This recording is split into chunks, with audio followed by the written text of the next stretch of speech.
Hello and welcome to another episode of That Sound Podcast. Today we are honoured to have Luke Griffiths from False Heads. How are you, Luke?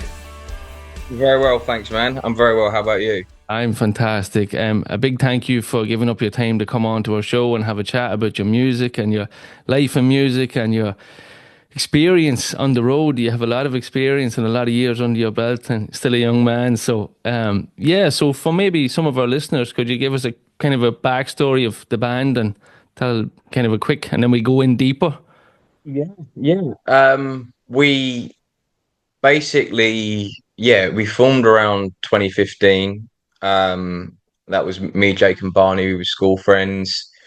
Um, got signed pretty much straight away to well, not straight away. I mean, we've been kind of plugging away in different bands since we were 15, but signed about a year later to Gary Powell from the Libertines record label, which turned out to be a fucking disaster. Which, to be fair, in retrospect, I can't imagine a Libertines affiliated record label would have been anything other than chaos, which it was. But that kind of got us like in the world of kind of the industry, I suppose. Um, and we supported the Libertines, Yeah. but we couldn't put out our first record. We had a bit of like legal trouble there.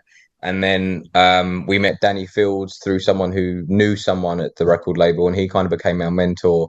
That's right. Um, and then we put out our first record the Friday before the whole world fucking collapsed in COVID. And then that was a guy called Matty Moon. He's a phenomenal producer. Put that out. Rabbit Hole was on that. Yeah. Rabbit Hole kind of became like a not viral, but in COVID it did like very well. We wasn't touring, which was sort of like, this is fucking annoying. Um, and then toured that album about 18 months later, went straight back into the studio with Frank Turner, Yeah. which we probably actually rushed a little bit, but we did the second record, put that out. That was our first kind of charting record. And then Barney left, and then we got a new drummer, and now we're working on our third record, and we just put out kind of 4 tracks as like a little taster of that album, because we've been away, we haven't put any new music out in 2 years. So um we thought we'd do that. So I think that's it in a nutshell. Yeah, well, there's a lot in between that. We can kind of get into the deeper bones of it. But yeah, like it's a great. Let's kind of go back to where you said, I know you said that it was a bit of a shit show with the label and stuff, but like, did you just get seen playing around London? Like, or someone put you? I was just like, in my head, it was, since I was like 14, 15, I was just like, I'm gonna be in a band, and that doesn't matter what else happens. And I was just totally fucking committed to it. And it took a bit of time before I had a proper band, which it does for a lot of people. So I was just trying at uni, I was recording stuff, trying to get bands together, but pretty much straight away come out. And Barney and Jake, I was best friends with Jake from about 14, so we were always in touch. We was always writing songs together. He was in a few bands, and then Barney was a school friend. Pretty much the minute uni ended, it kind of happened like that. And then because I was just always sending like literally emails every single day, as many as I could, like, please come to the show. We got a little bit of traction, which was basically a demo of Fall Around, is kind of what happened. Yeah. Um, and then me, Jake, and Barney scraped some money together, and we recorded Steal and Cheat, which, I'm not gonna lie, we never actually paid for that recording session. I don't know what happened there, but the guy just disappeared. So if you're out there, Rob, um, you're owed about 400 quid, which I apologize for. But yeah, so we did that. And Wayne, a guy called Wayne who knew Gary, he must have been monitoring their socials. And what I started doing is, as well as emailing all these people, I was like really annoying them on like direct messaging, which is kind of what I've kept up since with kind of our guerrilla marketing. Yeah. Wayne come across it, showed Gary. They asked us to play a show for them.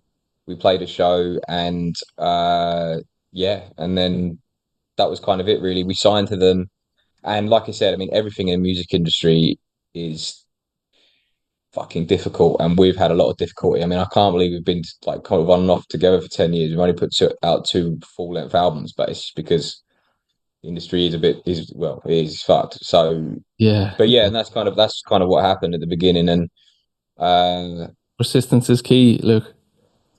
yeah, no, exactly. But that was kind of it in a nutshell, really. I would just send so many emails, invite people to shows, and that was it, really. Yeah, like funny, like we started this podcast only a year ago, and like so many people in the same position, that's making records, that's doing EPs, that's doing singles. But when I always ask them about like going back to the start on your musical journey, so many people have said what you just said, that I was fucking headstrong. This is what I'm going to do, and like almost, in your mind, I'm trying to think of the word. I can't just think. Um, you know, Is the point, really. Yeah, it's yeah, like, it's going to happen. I'm going to like convince myself this is happening and tell yeah, myself every day, write it down, read it every day or something. I am going to be a professional musician or something along them lines. Keep no, coming. 100%. No, I was just deluded myself, which I think, I mean, for me, like, that music was the only thing that kind of I fully, well, that's not entirely true. Um, like film and TV was kind of my first love, actually, Right. but uh hip hop was kind of like Eminem, and hip hop was kind of what I fell in love with first. And then it was like Nevermind and Bob Dylan and stuff like that when I was 15, 16. But when I started getting into those records and I realized like, oh, I could do this, like I can't really rap. Um, I was just like, this is what I'm gonna do. Like I don't care if I have to have another job alongside this. I don't care. I'm just gonna this is what I'm gonna do. And yeah, I just had that like that tunnel vision on this is what I'm gonna do. And I just started writing songs like every day. That was kind of just playing guitar every day, writing songs, writing lyrics. Um, but What the is business side of it as well, I think a lot of people get put off by that. But I saw it as, well, you know, I could be just fucking sitting around like smoking a joint or whatever. I'd rather spend that time because I was actually smoking quite a lot of weed then at that point. But when I thought of start smoking a lot of weed, I was like, no, this time I'm just going to spend 2, 3 hours a day that I'd spend fucking playing video games or whatever, like sending emails on top of playing guitar or writing lyrics. So I just thought, well, it's going to be boring, but it's got to be done. So wow? Were you writing lyrics at like 14, 15? yeah, I started writing lyrics about 15. Started playing guitar at 15, and I started doing that straight away. And honestly, as well, like, um, my vocals could be notoriously in and out of tune. I mean, I couldn't sing either. I'd never sung a note. I'd never played guitar. I didn't know anything. I just started writing songs. I mean, some of those fucking demos I was doing in my room, like on my laptop, were terrible. But I just didn't really care. I just thought Yeah, you had to start it, somewhere. it and I think getting into bands like the Sex Pistols and Johnny Rotten helped that because I just thought like his voice is so fucking cool and it Yeah, sounds so great and it's not like not traditional. Adele or whatever's on the Yeah, radio, yeah. And yeah, so I just thought I'll get to that point where I can scream and make it sound kind of cool like that. And I had his accent as well, kind of, so yeah, yeah, that sort yeah. of helped. Yeah, yeah, that's mad, yeah. But it's crazy, like at that young age, to be creative and that have that creative spark and to have that determination, like it's great. But like going back then to like Danny Fields, that must have been massive. And then did you go and play the 40th anniversary for the Ramones or some gig or something? We did. I went to his. He invited me and my girlfriend. It was like there was an anniversary. And his book was there. That he did this book. We also played some anniversary at the Roundhouse, which I think was related to the Ramones, and that was in the really early days. That was just after we just got signed, Yeah. and I don't. I think it was the Ramones. You might be right. You probably know better than me. It was some kind of Yeah. anniversary thing at the Roundhouse. And no, no. This guy called James May who worked at Soho Radio at the time. He knew Gary, and our first the day we signed to 25 Hour, not officially signed the contract, but like kind of met them, and it was sort of obvious that we were going to sign to them. Um, we went to Soho Radio. James interviewed us, and then he interviewed Danny as he was promoting a book or something, and said like, "I think you'll like this band." And he came to Camden, and it was honestly James, Danny, and like one other person there. It was Oh, that was it. And then I knew who Danny was because I was like, one of them kids that was obsessed with like the lore around stuff, even if it wasn't really bands that I was that into. And I knew Danny was, and Danny said something to me like, "I bet you don't know who I am." And I was like, "I do know who you are." And yeah, no, it was crazy. And then we've remained friends ever since, and he's been always there to like give advice. And Yeah, good Yeah, man. he's. I So, mean, he's crazy. You know, he's a legend. He is. yeah, yeah. And then, as you say, you got international here play on Sirius XM show or something in America, was it? Yeah, so Danny knew Rodney, who's got a show on Sirius, and I think through that at some point Simon Le Bon must have heard a song as well because he played us on Sirius. So yeah, no, Danny's name has opened up a lot of doors, and Danny's how like Iggy Pop, heard our band and played loads of our music now. Yeah, Um, Danny sent it to Iggy because Danny used to manage Iggy, and Iggy liked it, and he played it, and yeah, no, Danny's been great for us. yeah. He's fucking great. So But your yeah, no, he's an amazing guy. your music is great, Luke. It's the material that backs it up. It's not who you just know. Like you have the material to back it up. Like I don't know if you remember a few of the on about hounding people with DMs. Like I'm the same, trying to get people on, and you be chatting here, there, and like they're not going to come and ask you to come on. You have to go out and hustle.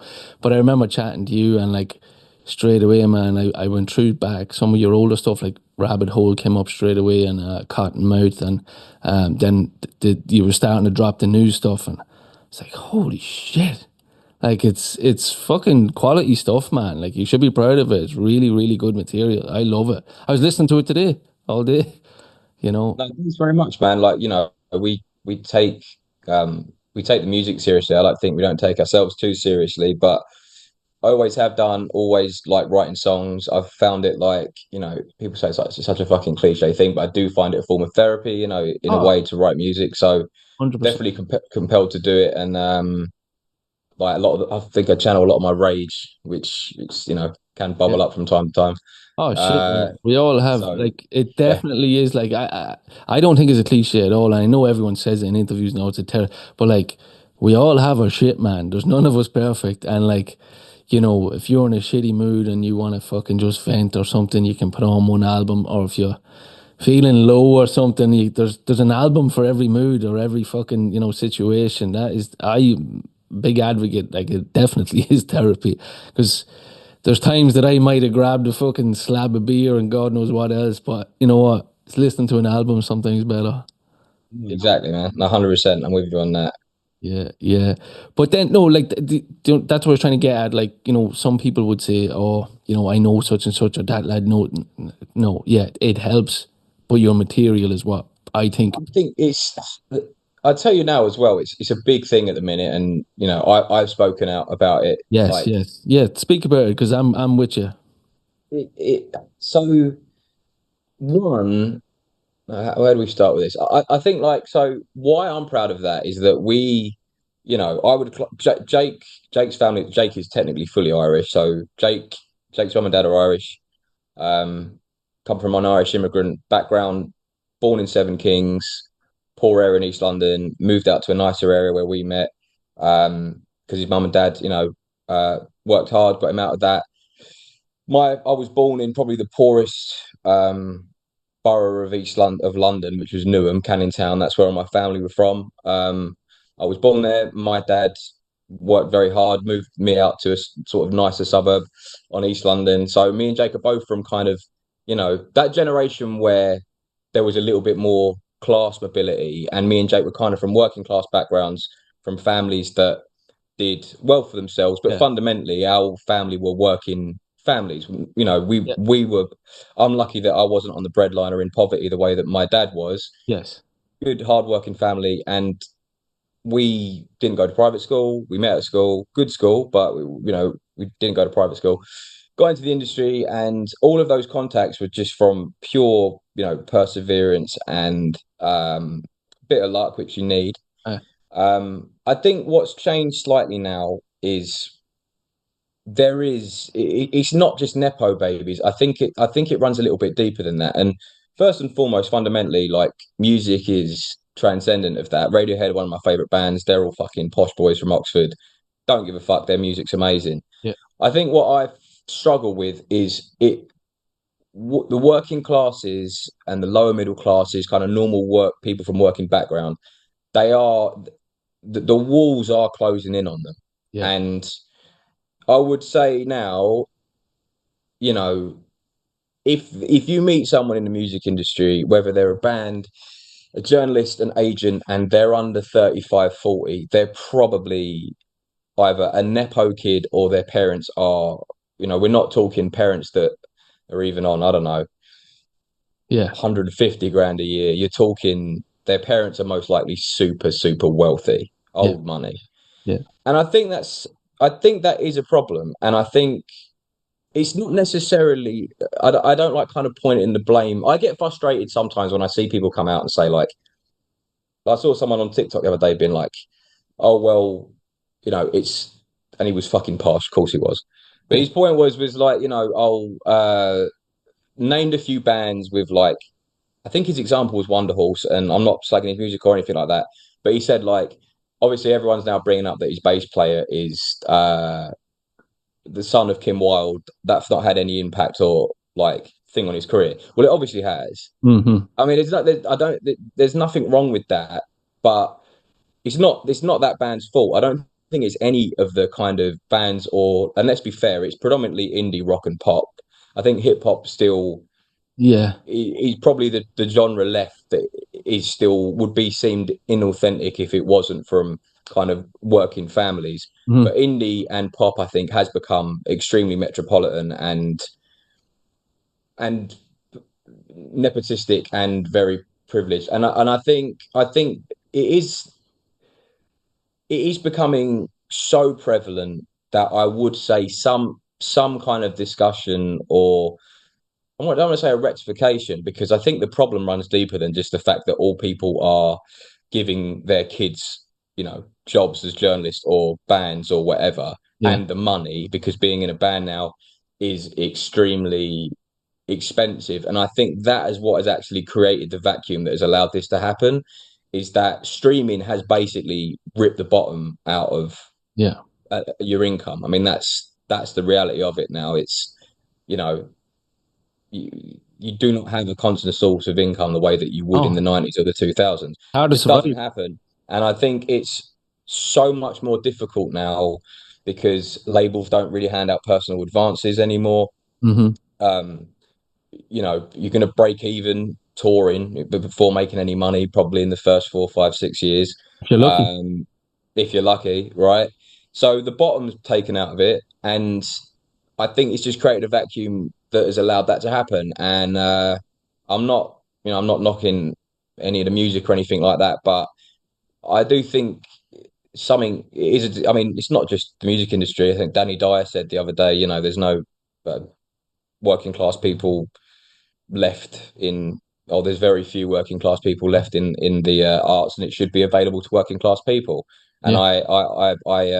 I fully back that sentiment and it is frustrating because Yeah, yeah, yeah. Like yeah I'm sure the scene in London, Luke, is like if you bounce around Camden, and I know my the co-host that is unfortunately not here tonight, Luke, his name is as well. He played in Camden a couple of weeks ago in the Dublin Castle, don't get and me started. yeah, yeah, yeah. But like what I'm trying to say is like there is decent bands around. And like you just said, working class. Like I was talking to a couple of guys from a band from Ireland here called The Scratch, and they're just back from Australia. They were support for the Dropkick Murphys around America, and then they done a small tour around Ireland. I think they might have done England as well, but they went to Australia.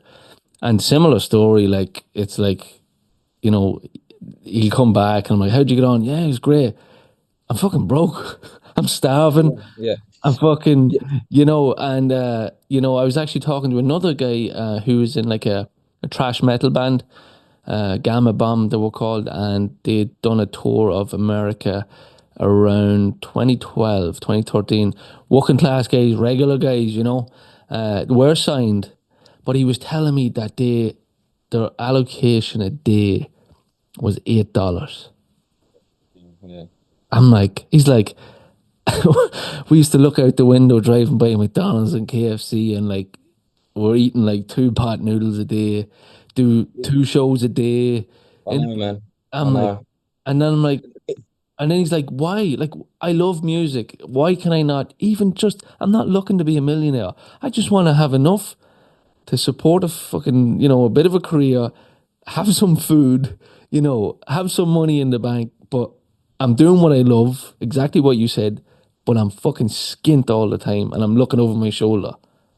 Well, the reality of it is now, and it's like I say this, and I hate saying it because it's like I never want to put anyone off of doing it. And to be fair, if money is your main goal, then probably in it for the wrong reasons anyway. Yeah, You know, money should be should be a nice fucking.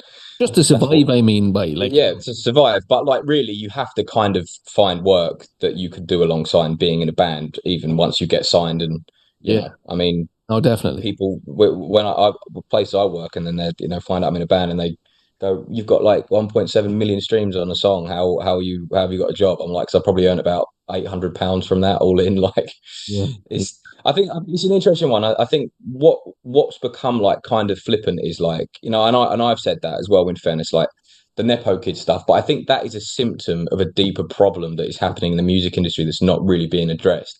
The fact that, you know like I said, you can almost guarantee now a band comes out of nowhere, blows up on TikTok. They're in an interview, they're super fucking posh, and you'll find out that one of them is related to fucking, I don't know. yeah. Uh, Daddy's paying yeah, somebody it's off. almost predictable now, right? That it's just that's kind of what's happening. I think that's a symptom of the fact that something things is going on in the music industry that is causing that to happen over the last 5, 6, 7 years. Touring is extremely expensive. Now we're in a time period where ticket sales it's a struggle. Like how many artists this month has been in the Beyonce struggling. Linkin Park have downgraded Yeah, their yeah, Lincoln Park. things, right? Like obviously there's still some artists and bands that will sell tickets no matter what, but it's a well-known thing in the industry. Like ticket sales are a bit of a struggle now. So it's like Yeah, even touring, which is where you get to a certain point and that's where you kind of make your money. There's a bit of a worry about that. And there isn't a constant source of income just in the way that there was. And I think that's kind of what's led to this Nepo baby obsession in the industry. And it's sort of like, I think it's a little bit deeper than that. It's the fact that I don't think, I think it's 10 million times more difficult to survive than it was 15 years ago, even if you're kind of a regular, yeah, and I'm still happy. I fucking love it and I do it and I'm just going to keep releasing records until I yeah, can do it. But it is like, it's a big thing that you see all the time now, like Nepo baby, and that kind of thing. It's like, yeah, I think there's something a bit deeper going on, more than just like people are giving their kids and friends jobs, which is obviously going on. But yeah, like, there's definitely a push out of, kids from working class and normal working families, because it's like I don't think people realize the amount of money now that you need, that you're even going to kind of have to put in yourself yeah. to before you even get to a point when you get signed. And most indie labels now, unless you sign to a big major and they really believe you, you're not probably going to be able to quit your job. In fact, almost certainly Oh you're not going to be yeah, able to quit your job immediately. So like, who can survive if their album flops or they don't do that well or whatever? Who can survive and go again? It is going to be kids from really wealthy backgrounds, and it is going to be kids who have parents in the music industry. It's just kind of yeah. that's just the way that it is. I don't know what the solution is, but it's definitely a thing, It's definitely a you know. problem. Yeah, and especially when you know deep down and you're looking at these certain bands, like you said, indie or pop, and it's dog shit, and like a certain band that like, why did they never get the break? And you're like, oh, they grew up and they didn't know, and you're like, it's not right. Right, and it's I've I think what happens is I've become so much more like annoyed about this situation because it's also an industry that believes that it's like very progressive in a way. Um, but it's sort of like you still have like loads of unpaid internships, and Mm. there's like Spotify pays 0.004 pence a stream while they're like sponsoring fucking Barcelona. Yeah, Um, it's like if there's clearly a class imbalance, yeah, and we're not even just talking about kids who are like from poverty on the breadline, talking about like kids from just normal backgrounds who they like you can't get signed and quit your job now. You can't sell, 5,000 records and quit your job. You can't go on tour and have a really good tour and quit your job. It's like that's not that's not a feasible system to allow people to break into the Yeah, arts. It's just, it's and good. also in the 80s, like, well, not as much in the eight, maybe in the 80s, but there was like, there used to be like a bit more of a social security net. I mean, what the amount of bands in the 90s that were like on the dole and like fucking, that, I mean, that's the government's fault. I'm not saying that's the music industry's fault, but like, things are tough out there at the minute. Do you know what I mean? Like the wealth gap. Gary Stevenson is all of a sudden like one of the most famous people on the internet, and it's because probably people are resonating with his message because people are really feeling the wealth gap, and I think it's the music industry is like a perfect. Sorry, the growing wealth disparity, and I think the music industry and the arts industry is like a perfect snapshot of that happening, and it's been happening in real time. Where, like I said, yeah, if I see a band now that's blown up on TikTok out of nowhere, I just sort of wait a month and then there'll be some article on how they were probably privately educated and fucking yeah, like their dad is, Yeah. someone massive in the music industry or their mum's someone massive in the music industry. So it's like, And now, a word from our sponsors. We are absolutely delighted to announce that we have All Kings Competitions on board as a sponsor for season 3 of That Sound podcast. All Kings are Ireland's original and best online competition website. From Ferraris to houses to cash to luxury holidays and everything in between, All Kings have got you covered at great prices, great value. They can't be beat. Check out All Kings on all social media platforms. Thank you. Yeah. Yeah. It's tough. It is tough. And like it is so many people that I talk to as well, exactly what you say, and they're trying to balance 2 jobs and they're like, oh, telling one job, oh, I gotta go away for 3 weeks, and they're like, we have to replace you, like, and they're like, oh, I need this and this is my passion, and it's not right. Like it's gonna kill the art eventually. It is. I think it will. It's like I it does sound doom and gloom, but it's not. I'm not. I don't think it's a thing that it clearly has to be addressed because it's not just like Yeah. you know. I like it when I see working class actors and bands talk about it because there's a thing always leveled at you. It's like, oh, well, you're not fucking good enough to make that much money. Do you know what I mean? It's like, oh, shut up. Yeah. But it's like, Danny Dyer. I think James McAvoy said a few years ago, like, I think it was like 84% of Oscar winners went to private school.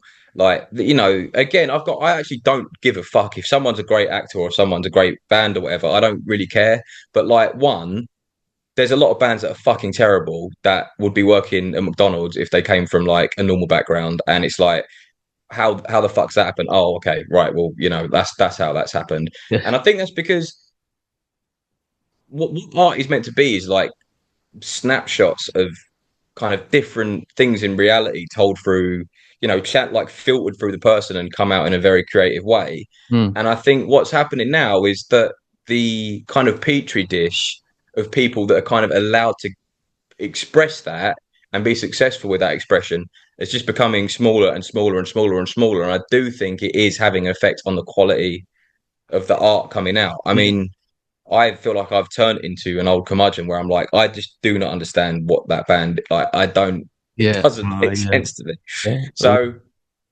that's my kind of take on the whole thing, and it's like a hot thing at the minute. It's like make No, my it's. baby. I know. Yeah, I seen you talking about it passionately as well before, and it is true, and I'm glad you touched on it because, like, the last thing I'll say is like it's gonna deter younger guys from maybe following their dreams because they're gonna like, oh, such and so from up the road here. Oh yeah, he had a career, and what is he doing now?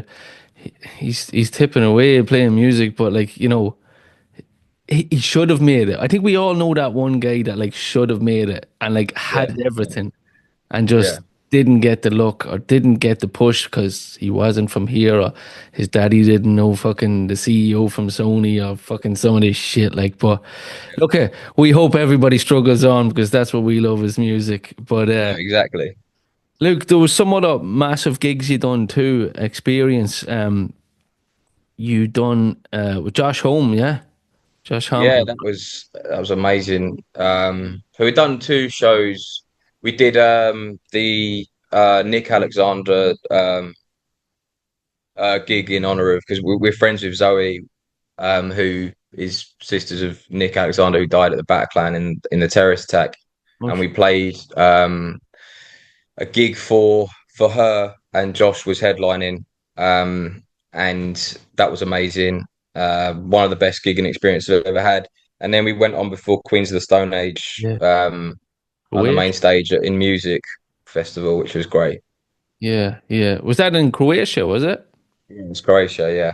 Fuck me. What did you get to hang out with the boys or did you get to have any chats or Yeah, we spoke to Josh. We didn't speak to him in Croatia. I was fucking hammered, and then David Byrne, who was playing, like kicked us out of his fucking our own dressing room. So I don't know what the fuck that was all about. But he yeah, what a cunt for that. yeah. But sorry, no, but we didn't get to meet him that time. But when we played Yulu, which was the Nick Alexander gig, yeah, we spoke to Josh. He was a real fucking cool guy. He's We cool. were outside smoking, and he came outside, and he was yeah, he was talking, and yeah, he was a cool guy. Yeah. He had the funniest rider I've ever seen, which was just like about 50 tiny bottles of Jaeger, which I thought was the most classic Josh Homme thing, probably. Yeah. Marlboro Reds and fucking Jaeger, huh? Yeah. Yeah, It's good to hear that he's doing well again and he's back on tour as well. I'm going to catch them in Dublin, I think in August, I think they're coming. I got yeah, tickets. definitely. Well, something I wanted to touch on what you spoke about is about like ticket sales. I Mm. actually was on Ticketmaster last night and I was going to get tickets to go see Hans Zimmer, you know, the Yeah, production. €130 a ticket. Like, I'm like, mad, isn't it? fucking hell. Mad. Like, me and my wife, I'm like, Jesus, that's 260 before we have a beer. Like, I'm like, fuck me. I used to be I able to go know. to fucking Spain for that, you know?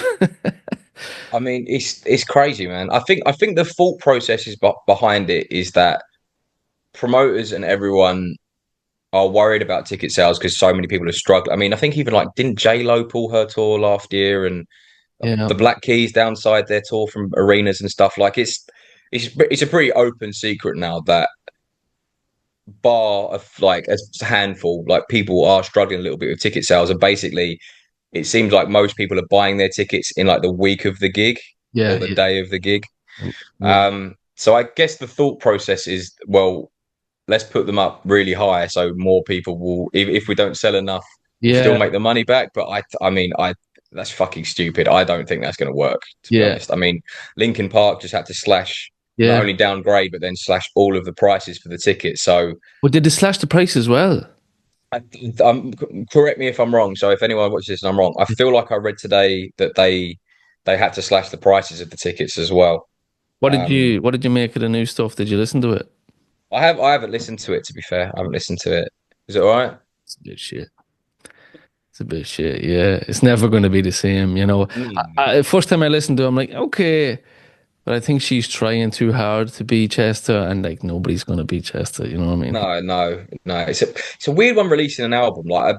I'm kind of all for bands in some senses, uh, like touring if there's an appetite for it. Like it's a bit weird. I mean, I didn't think it was going to work without Johnny Rotten because the Sex Pistols one of my favorite bands, but I saw Frank Carter front them, and I really enjoyed it. It was different, but It- it was great. So that because before that I was like, there's no way, no, I'm not doing it about Johnny. My friend got me a ticket. He works at Absolute Radio, and right. we went and it was amazing. So I kind of think, oh fuck it, if you can do it and you're respectful, tour. But Yeah. releasing a record, I'm not sure I'm on fully on board with that without like Yeah, yeah. Like I remember, like Tin Lizzy done some stuff too. Like I remember going back and listening. I'm like, nah, just pull the pin. You know what I mean? It's not the yeah, same. like yeah, do a few shows if you want, but I don't really get releasing music without one of like the instrumental vocal, like the vocalist. I mean, But over the years, then from say 2015, Luke, like your music has evolved. Like the first time I listened to your music, I'm like, okay, what do I call this? Like, is it hard rock, punk, fucking what genre is it? it's funny because we get that all the time. I think like also my accent, I sing in kind of like my Yeah, like kind of East London accent, like not as strong as my parents and grandparents, because some of them are like, oh, gays are like, but mine's sort of like a little bit more dialed down, I suppose. So there's like that twinge to it, which I think sometimes makes it sound a little bit. not indie, but a little bit of that like 2000s when like when like every band was singing with like a really Yeah. overly pronounced like London accent.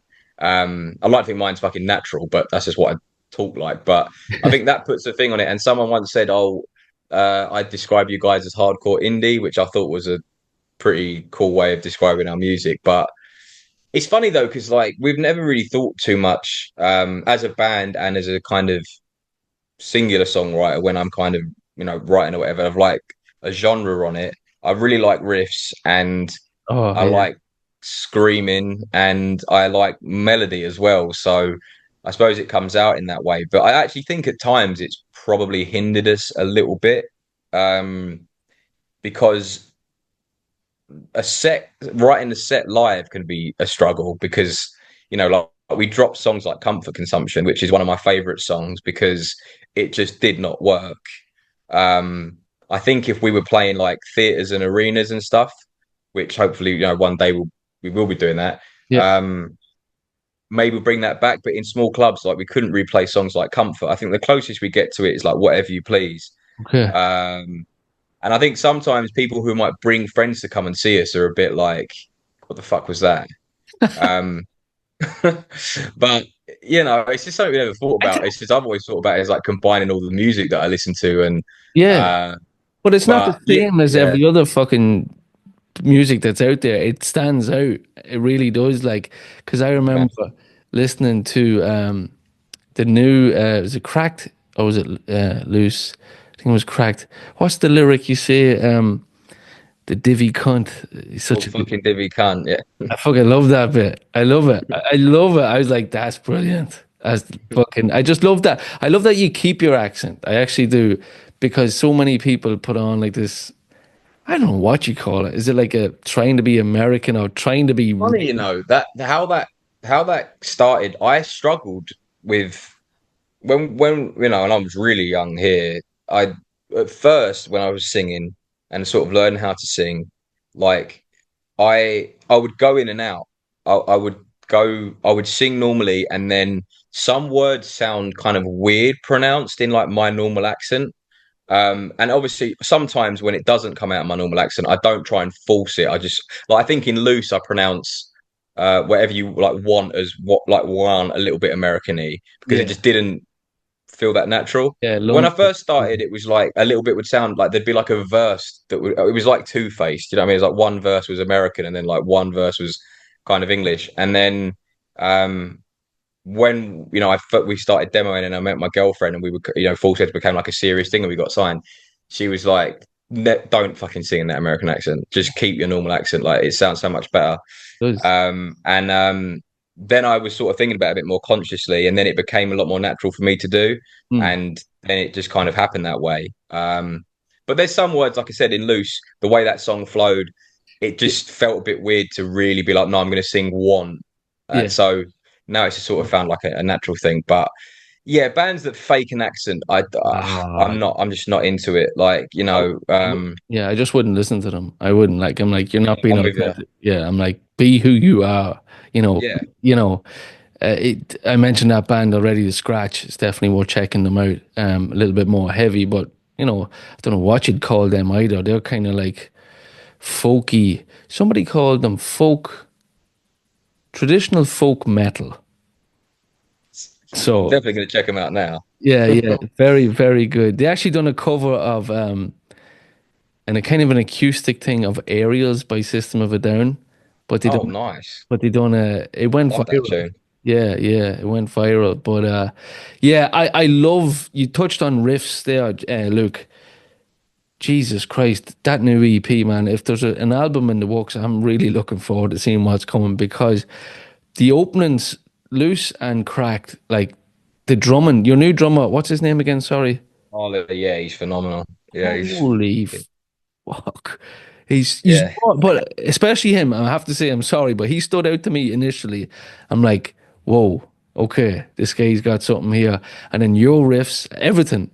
And it's just if the album has a few strands of what was done in that EP, I'm really looking forward to seeing what an album comes because it just blows your head off. Like I said to you before, I don't know if you remember, like you must have some massive riff book because the stuff that's coming out. Like I remember saying to you, like I was getting Deftones, I was getting Queens of the Stone Age, I was getting obviously your own thing, but I was getting spices of this and that in your music, and I think it's fucking Listening to when I wrote Cracked, I was listening to a lot of Deftones.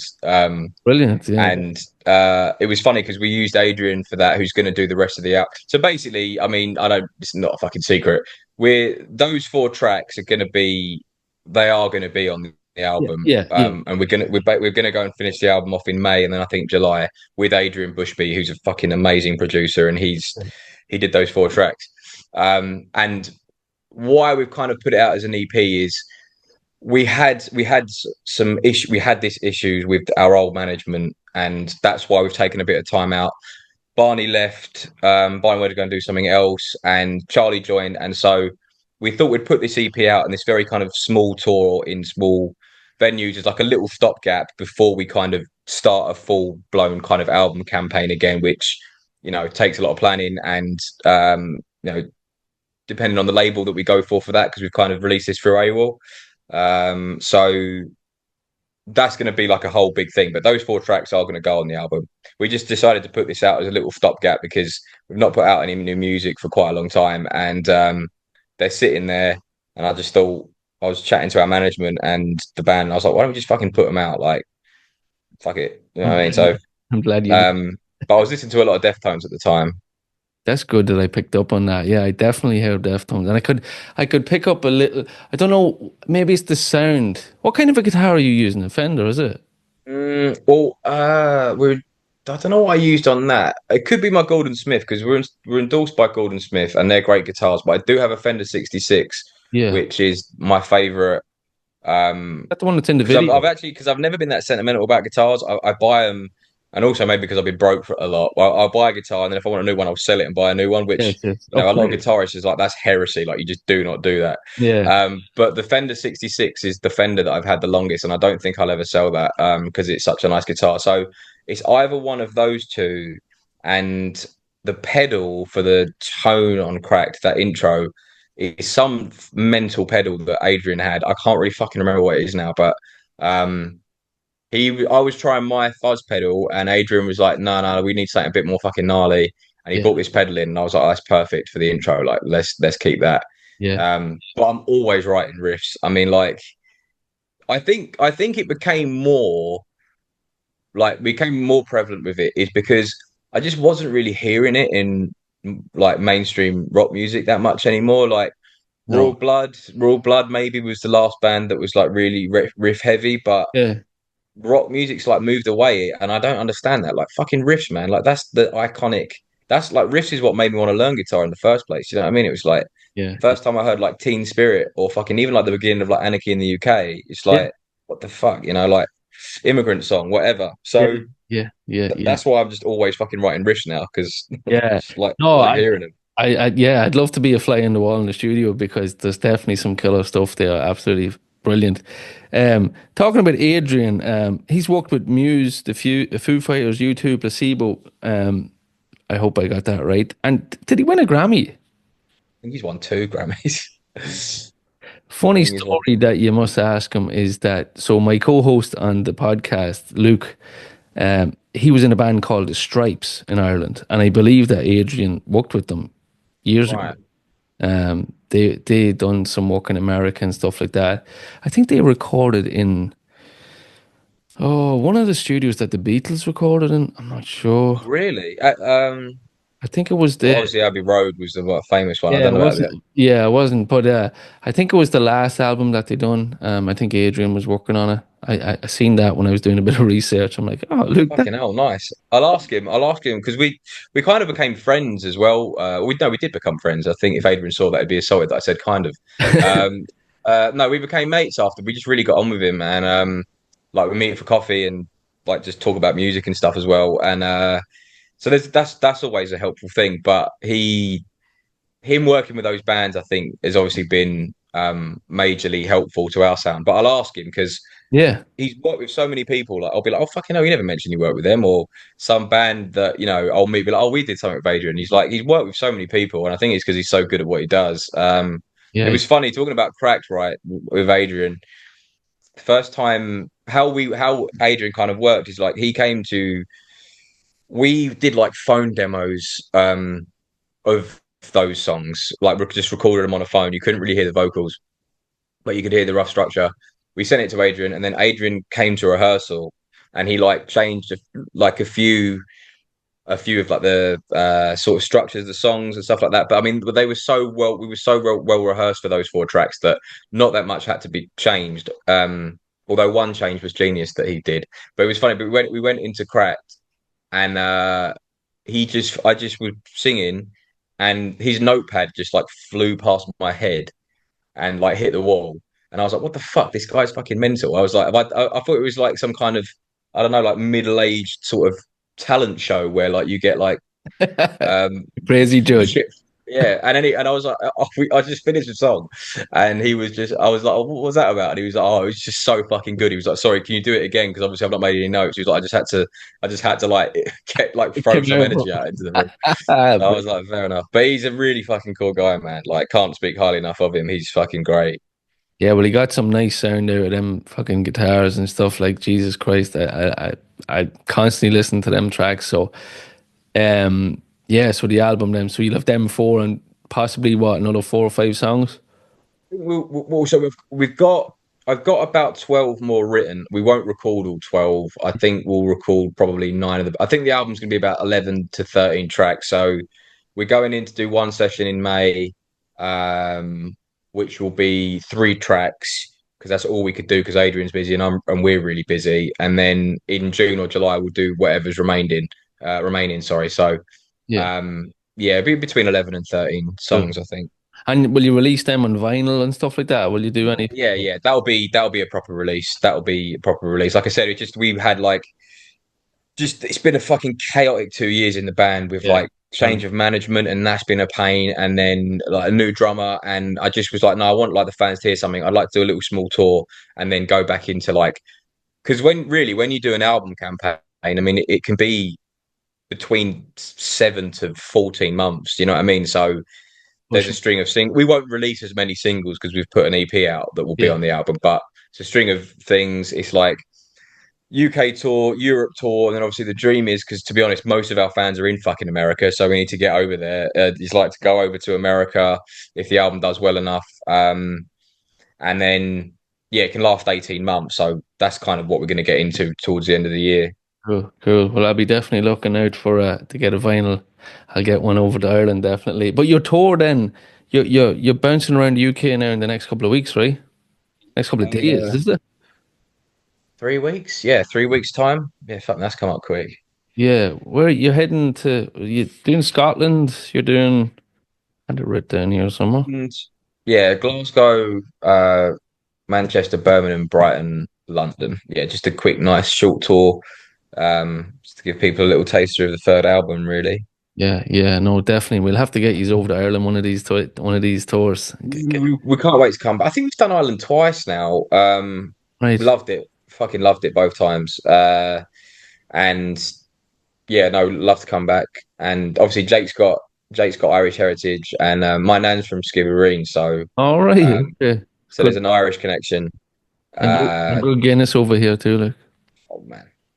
I mean, I am a cliche. I've got a Guinness t-shirt on, so Good man. I am that fucking sad. But no, I mean, Guinness is really all I drink now. Like, it's kind of obviously it's become like so fucking So famous popular. and fashionable now. But I just want to say I was drinking it before that happened. Oh, Because cool.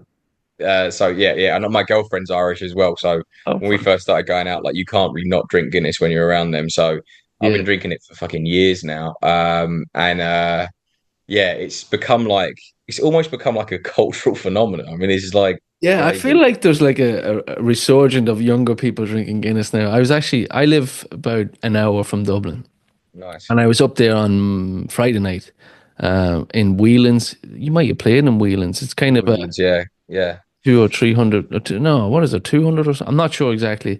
But I was up at there was a country singer, Morgan Wade. She's a female, and I knew some of the guys in the band or whatever. But we just went up, and oh man, the Guinness. I was like, oh, it's just so good. Something different about Dublin Guinness, I swear to God. No, man, 100%. No, when we drank so much of it when we played Dublin, like both times. And Galway, we played Galway. That had really nice Guinness as well. Probably Monroe. Was it But Monroe? I kind of like all stouts. Like, I like Murphy's. I've had a couple of Beamishes. I like Beamish, but you can't really get any of that in the UK. I had a Murphy's yesterday actually because I went to a pub and it had a Murphy's, but Yeah. you can't really get that. It's just very, very Guinness heavy. But it does mean that the Guinness is like the pour of Guinness in most pubs is a lot better now because it's like such a. I mean, it's crazy, man. I can't explain to you like what. Yeah. I remember Like I used to go what to it's like in London now. It must be like so bizarre to you because you're from Ireland, you live in Dublin, like live on the outskirts of Dublin, but like it's like a weird cultural phenomena in London at the minute. I don't understand it. It's crazy. Yeah, sure. Like, didn't they run out of? Maybe it was a PR stunt, but like for St. Christmas. No, I thought that was bullshit. And then I met Jake actually, and our good friend and roadie George. We went out in Limehouse, which is like in East London, and two of the pubs did not have Guinness, and I thought, oh my fucking god, this is not actually a PR stunt. This is ridiculous. Wow. What about Smittix? Do you ever get that over there?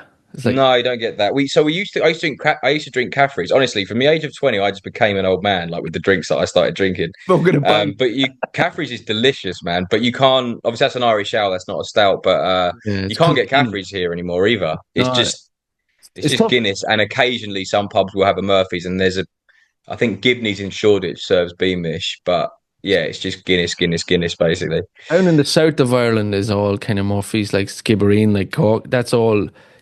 If you went into Cork and asked for a Guinness, they'd like look at you as if to say, "What are you doing?" You have to drink Murphy's, and then it's just fucking bullshit anyway. But so man, big tour up, album coming out, EP's out, fucking rocking it. So will we do a bit of question time before we wrap it up? Yeah, man, that's all good. So like kind of just quick fire questions. So do you remember the first and last album that you bought?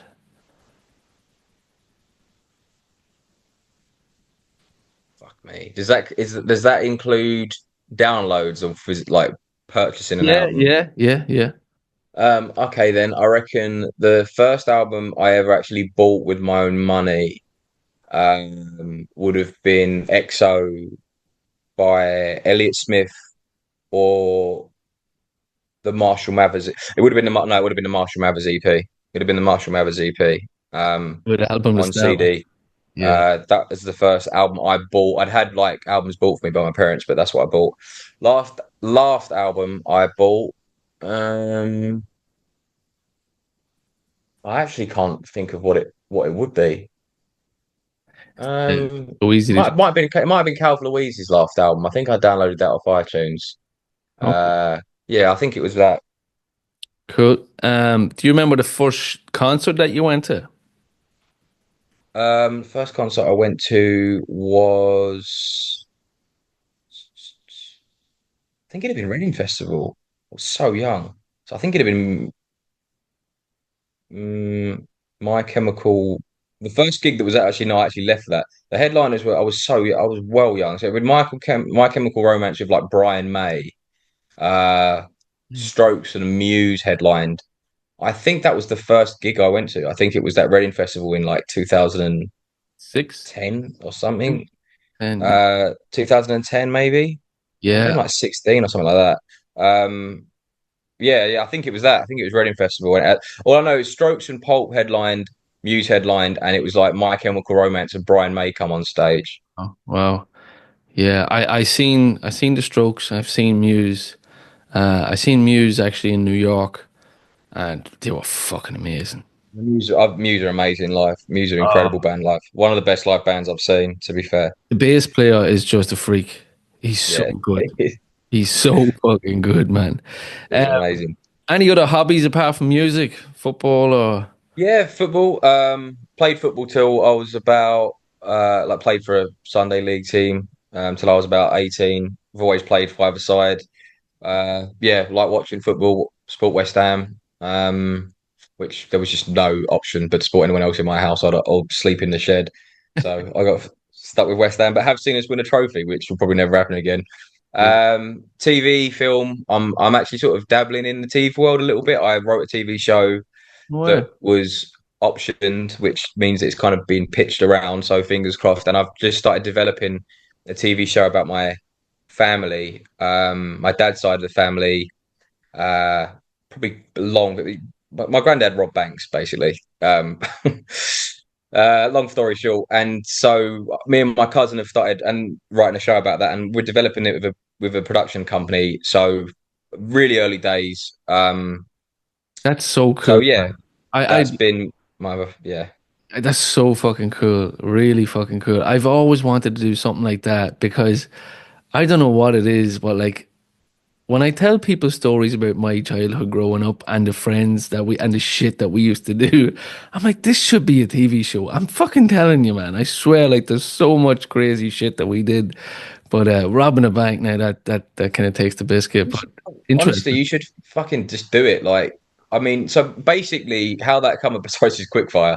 But my mum won some money on the radio, and in COVID, as a project, I was writing another TV show which got optioned. And that basically come about because this production company asked Full Sense to be in this kind of low budget film in Canada, but we couldn't quite like. So I got lucky here. Like we couldn't make it work.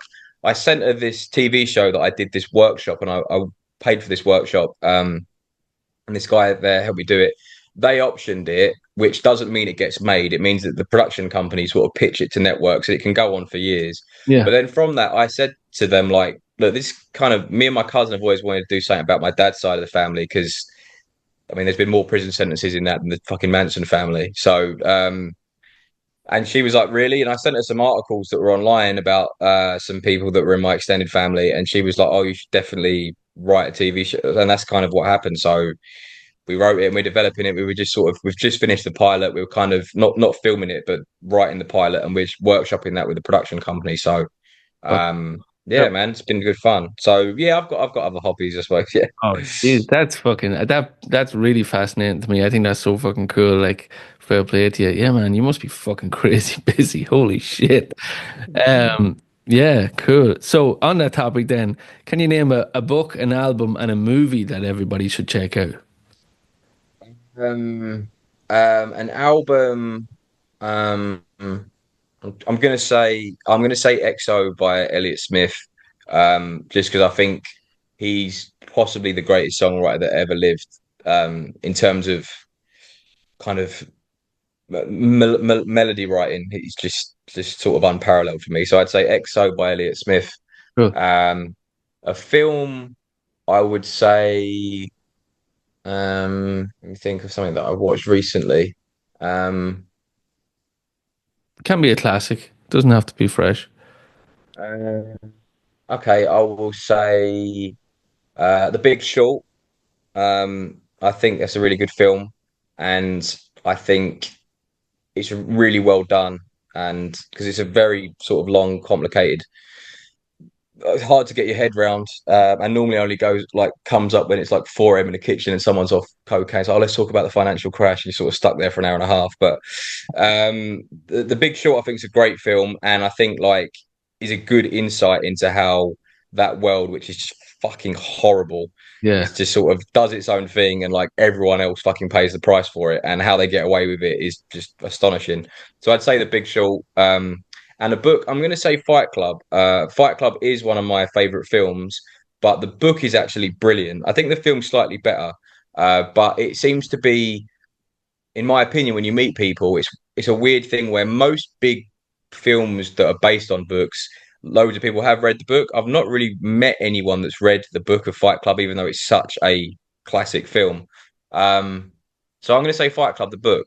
Chuck Palahniuk's great writer, and the book's really good. Cool. Cool. Great show. And final question, Luke. So, can you name me a five-piece supergroup that you could put together to record your dream album? This always comes up in the kitchen as well, you know. Um, Dead or alive? Dead or alive? Oh man, 4 or 5. Elliot Smith would be in there.